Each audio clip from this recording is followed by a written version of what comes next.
action star, Patel.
Feeling good?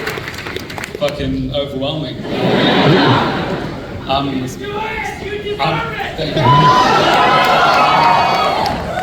that was very, very nerve-wracking. Yeah. Sorry, there was a couple of bumps in the sound at the beginning. I was going crazy in the back, but it got resolved in the end. I'm wondering, can we bring up some of the cast and the guys? Whatever makes you happy. Yeah. Shobita, Segundo, Vipin, Shalto, everyone in the cast, please come on stage, please. Segundo, Jordan, we enjoy playing the song. Come guys, please. Sharon, the DP, Sharon.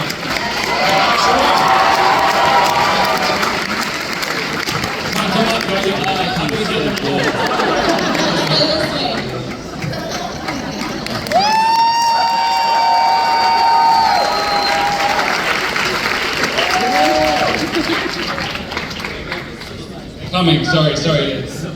Look at this man. I'm trying to you right now. Give it up for Shalto.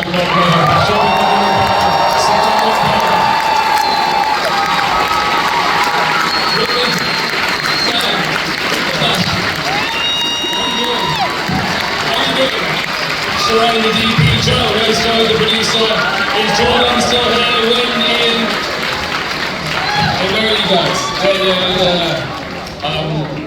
What happens now? We're gonna chat. Okay. If everybody could take a step forward away from the screen right up here to this line, I will love you forever.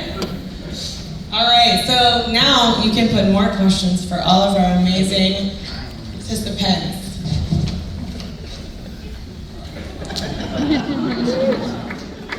Alright, you ready? Hells yeah. Can I have you just step away from the screen? Thank you. Alright. Okay, tell me, we heard a little bit about the challenges you made this film, but can you tell me where the initial idea for you making this film came from and when that was? So you know about my love of all the action films. So my granddad, he used to live in Kenya, and when he used to come to London we used to sit in bed and he used to tell me the story of Hanuman from the mythology of the Ramayana, and he's kind of like a subsidiary character. There's so many other characters, but he really captivated me, and he's kind of been like a sort of emblem for my father and kind of the men in my family. He's sort of like, if you go to a gym in India, there's like Arnold Schwarzenegger, like Ronnie Coleman and Hanuman on the gym. And, what baffled me is like when I started growing up, like that iconography of this like, you know, this being that was super strong, could hold mountains in one hand, split their chest open. You know, it reminded me of the iconography of like Superman and etc. And I was like, oh, this is amazing. I wish the world knew about it. And I was like, maybe we can ground this and do something with it, because when you go deep into it, he's sort of a guy that lost faith in himself and had to be reminded of who he was. And so that's kind of the inkling. And then my love of like Bruce Lee films, you know, you see Game of Death and the whole concept, you see it in Raiders working your way up a building of some sort. And I really wanted to kind of touch on the caste system in India and the idea of like, you have the poor at the bottom slaving away in these kitchens, then you go up to the land of the kings, and then above them is, you know, God, you know, a man-made God that's, you know, polluting and corrupting religion.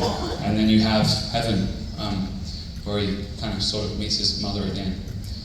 So, yeah. We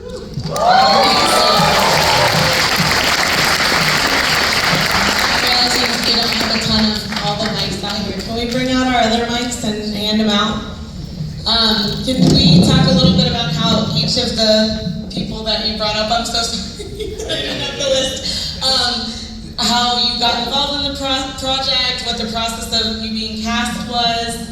Yeah, I mean, there's so many actors I wish were here as well. But so Shalto, I think we had dinner once, and he asked me a very simple question, Shalto, and then I think I pitched it to you for like 3 hours, like seemed to see he pitched the whole thing from he literally started pitching the shots. And I was like, wow, I already said yes. So I was like, okay.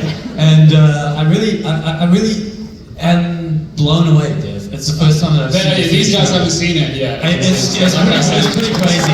It's like, I had a feeling like this guy's going to be a real auteur, like from the way he was pitching it, but I'm really pleased to say that it's exactly as I like sort of imagined. I paid him to say you're going to be, that's something incredible. Well, I'm still stunned. I'm like, yeah, oh man, this is your night. And then Vito Bash, I mean, he was...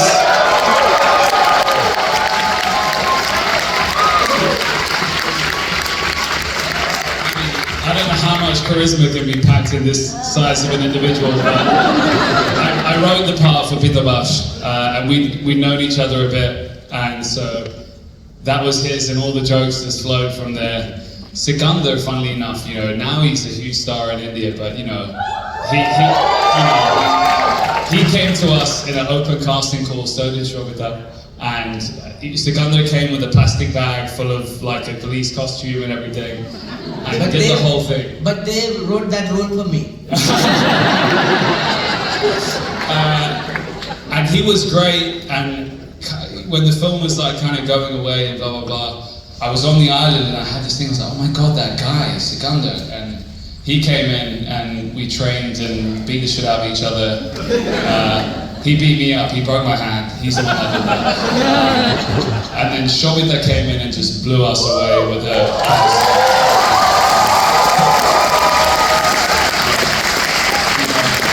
She's just a force, and she holds pain so beautifully, and the camera obviously loves her, as does everyone in this room, I'm guessing.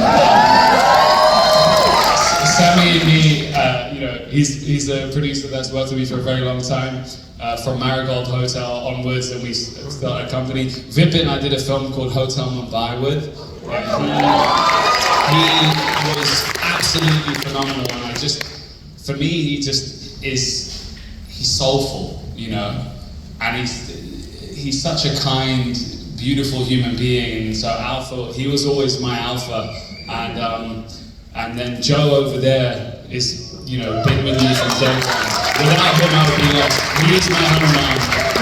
You know, I'm the ADHD hyperactive dude. He's been there for months and months. I would be lost without that individual. And Sharon, you know, we were here in the middle of a pandemic, and we were, you know, and I'd always remembered his work from Whiplash, which was just fantastic.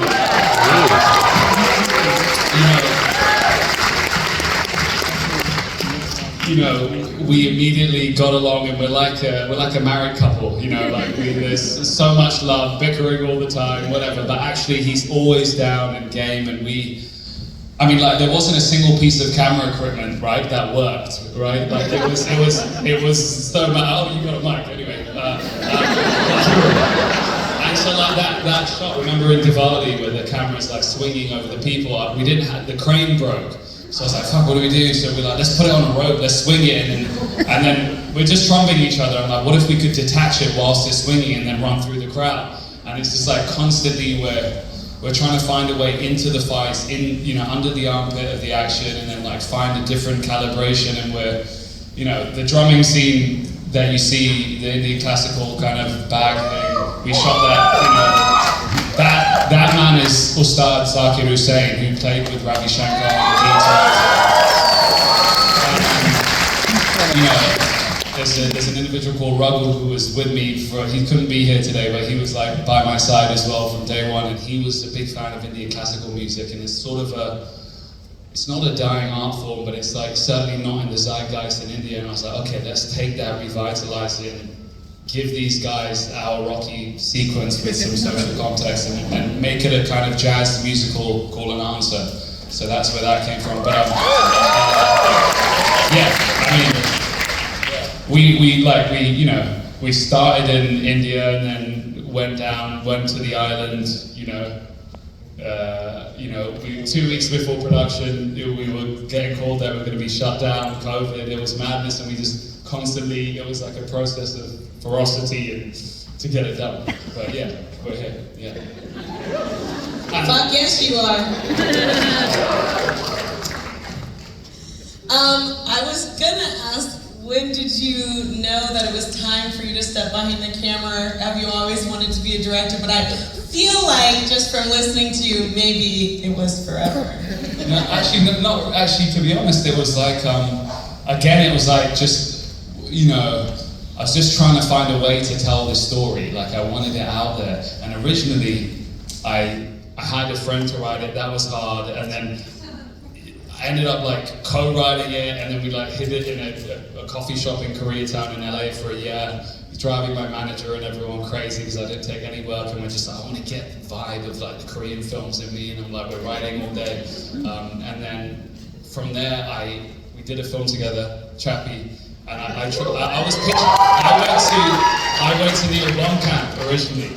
And me and Neil started talking, and then Neil's like, man, you should do this. Like, you know every corner of it. And I was like, no, I can't do it. He's like, no, you can do it. And then it kind of, I was like, oh, okay.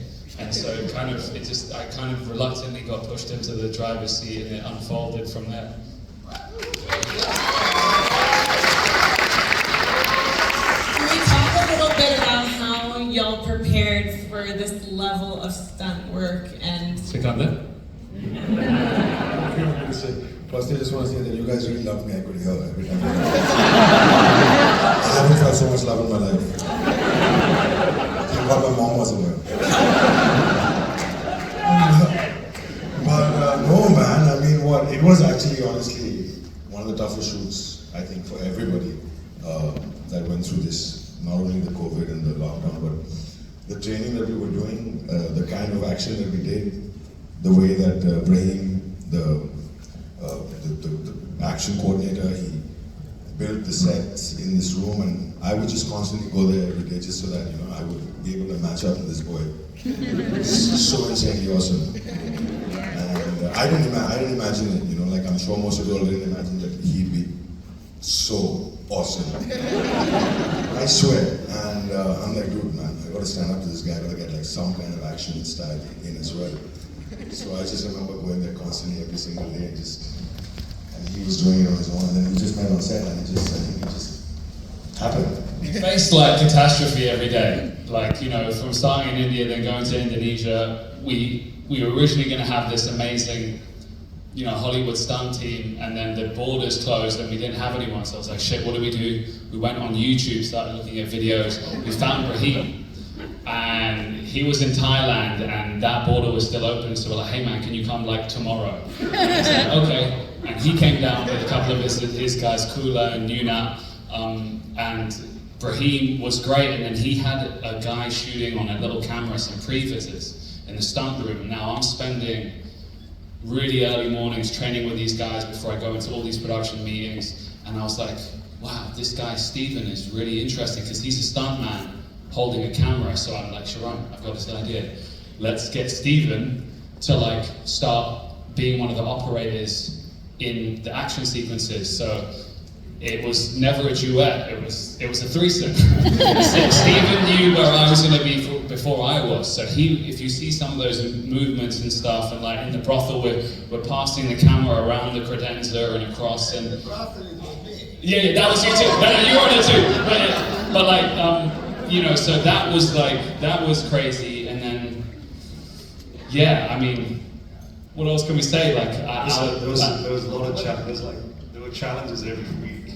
But one thing about Dev is that he doesn't shy away from a Braveheart speech every week. So everything is stands up on the table.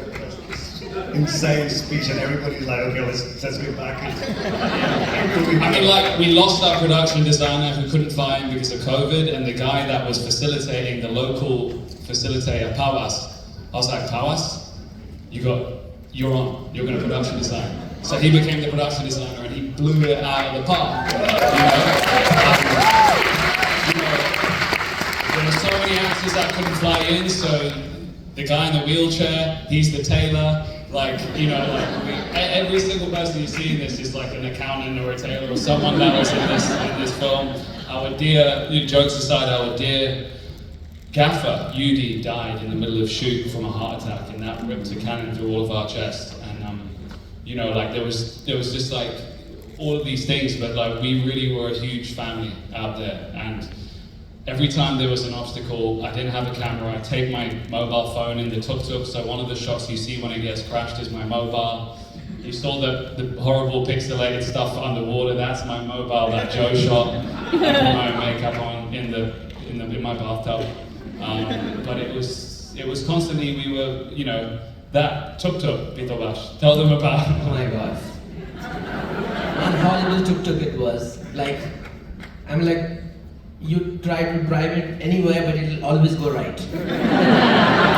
Okay. So, and we are shooting in a live market, people are walking around. 3 big people sitting behind with a 40 kilogram of camera, and Dave is constantly looking at the monitor, right? So, no, don't stop, go. I said, I'll murder people. Because it's going right. I cannot We get cancelled now. Yeah, it worked out well. And then, talking of stunts, so yeah, I broke my foot 2 weeks before shoot, my toes and stuff, that was painful. And then tore my shoulder, and then in the middle of that bathroom fight, like on day 1 or 2? Day 2, I broke my hand, and that was like, okay, here we go again, production's gonna go down. And back on the internet, because I was like, I can't wear a cast for this whole movie, we don't have the budget to, shoot this, paint this out. So we had this COVID protocol, and we found a cheap, medical jet that wouldn't break the bubble. I finished shooting that whole night, and my hand was like an elephant's hand. You can see it in the film, there's some wraps sometimes, that's from the surgery. We got on a plane, they put a screw in, and the doctor's like, you cannot put any pressure on it, because it's like, if it bends, this nail, it'll be like pulling a bent nail out of wood. You will just ruin your hand. And I'm like, okay, doctor, got it, copy. Went straight back into the action scene. and put a nail through your hand. And so all of the choreo had to change to if you see in the kitchen fight, I was way better, and then I'm doing it all one-handed now. And so it's crazy. But yeah. This is all true, by the way. This is all true. You said that the screw still exists, the actual screw. The crew made a t-shirt. Made a t-shirt. It was the one screw that kept the production alive.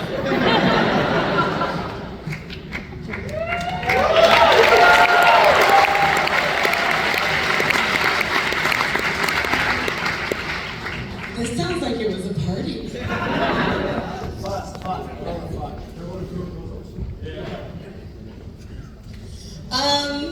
We only have time for a couple more questions. I really wanted to ask you, now stepping behind the camera, what did it feel like to have full control of how you were portrayed and what your image was on screen? And do you think it's going to change kind of the roles you look for in the future, or how did that feel for you? I felt like I never had any control. It's a really schizophrenic process, acting and directing, and basically the mission was shoot the coverage on the actors, and they were so good that sometimes they would even allow me to do a scene where I'm delivering my lines and watching them so I can make sure that they're covered right. They would nail it, and then right at the end I would just run my shit at the end of the scene. But these guys, when you're dealing with acting partners this good, a huge amount of trust went into Sharon, and just how he would, the relationship we had and the comfort I had with him, just being in every location scout, and you know, he exhaled when I inhaled and vice versa, and it was kind of perfect. Like it was a beautiful symbiosis by the end. So he's a real maestro, this man.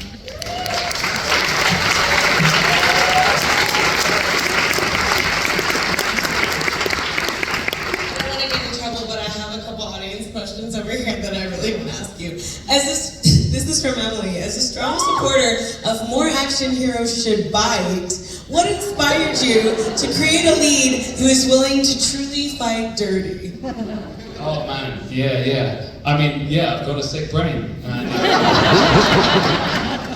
I was just like, yeah, well, you know, wouldn't it be great if you could, the same guy that I can't, you know, jump through a window, could also just bite a knife into someone's neck and, you know, there's a lot of like cultural touchstones, like Diwali being the festival of light, him creating these homemade fireworks to use on that evening, and it, you know, the list goes on really. Yeah, it had to be as snotty and as drooly, and you know, I had an eye infection from crawling on the floor in that bathroom because the crew is like going to the bathroom and then like, you know, walking all in there, and we've got our faces like, it's just mad, it's gross. At the toilet, you know, my tipped old Danny Ball, I had to do a British toilet joke, but so that was peanut butter and chocolate, so don't worry.